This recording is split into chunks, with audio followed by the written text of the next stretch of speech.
జీవిస్తున్నారు. और प्रभु ने एक उजाला को भेजा. అయితే దేవుడు ఒక వెలుగును పంపించాడు. वो उजाला क्या था? वो वचन था. అదే ఆ వెలుగు ఏంటంటే వాక్యమే ఉన్నది. वो वचन को लेके वो प्रवक्ता वो भविष्य करता आया. అది తర్వాత ఐదు నాశనమైన మార్గాల నుంచి సంస్థల నుంచి బయటకు రండి అని ప్రకటిస్తున్నాడు.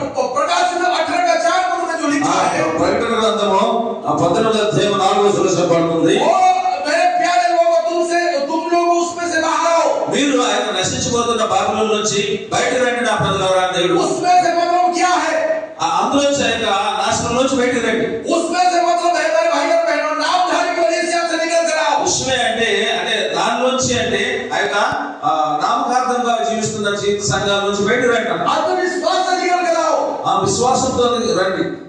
ये रीति परंपरा से निकल कर आओ. అంటే ఒక నియమ ఆచారాల నుంచి బయటకు రండి. ये सारे जगत की और जगत की सुंदरता से निकल कर आओ. సంబంధమైన అందచందాల నుంచి బయటకు రండి.